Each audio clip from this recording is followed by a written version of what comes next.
All right, this brings us to the section of my personal anxiety story. And I want to share with you guys exactly what I went through, what it felt like, because this is something a lot of people um, have requested over the years, and they want to know they're not crazy, they're not alone, that this is normal. And I assure you, whatever you're feeling or thinking, the physical sensations, the mental aspect of it, it's very common amongst people who suffer from anxiety. So let's get into this first one, and I'll talk about what I struggled with. I started having panic attacks out of the blue in my early 20s. I was actually living in Germany at the time, and I had no idea what was happening. And this is around the year 2001, 2002. And there really weren't a lot of resources out there, especially online. The internet was still kind of young. And I really didn't know what was happening. I was also living in a foreign country where I wasn't quite fluent.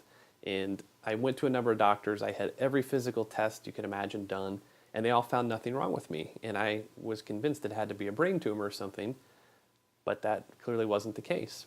Finally, I ended up in ER a couple times, once in Munich, and this really nice doctor said, "This is just stress. Like, believe it or not, you're doing this to yourself. It's called a panic attack."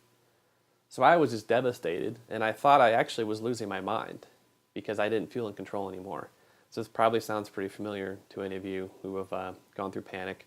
And to make a long story short, I went through the normal kind of degradation of my life becoming more and more limited. I started to avoid more and more situations where I'd be trapped or be out of control, that I couldn't escape, where I might embarrass myself. I started going to therapy, but it was really bad. The therapist, I don't know if she was very good or not, but her English was bad and my German was terrible, and she was Russian. So that's all my insurance would cover, though. And I really got nothing out of it. I tried to read some books on this, but again, limited resources, 17 years ago, 16 years ago. So my life really shrank. Going to work, I had a normal office IT job, and that became incredibly difficult. It became very socially awkward. I'd avoid meetings at work and any public speaking situations. I became really afraid of those.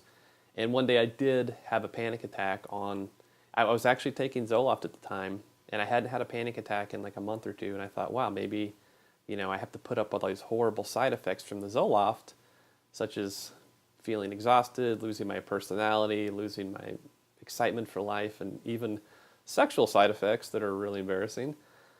I thought, wow, maybe it's worth it if it prevents panic attacks, but it didn't, because I had a panic attack when I was waiting to introduce myself to a room full of people at a corporate training event. So that's really was the last straw. That's what set me over the edge, and I quit the medication cold turkey, which I don't recommend you do. Deal with doctors and whatever they recommend. But I was determined to get off the medication and figure out long-term changes for this. Other things I also suffered from as a result of the panic were, flying became really, really hard for me. I'd basically just get drunk to get through it. Public transportation, being stuck on a train, a bus, that became really hard for me as well. Everything, elevators, long escalators, any place I couldn't escape. Traffic, sitting in traffic, riding in cars I really hated. Driving was a little easier because I was in control, but sitting in the back seat in a crowded car or a taxi, that was really nerve-wracking for me. And then, everything just became a little weird. I hated going to crowded restaurants or bars and things with my friends. So if any of this strikes a chord or rings a bell, it's a very typical situation. You start to get the fear of the next panic attack. You're stuck in that fear cycle I talk about, and then your world just kind of shrinks, and you start to avoid things that you never avoided before. And those are the biggest things I struggled with. So in the next video, I will get into talking more about what my actual symptoms were.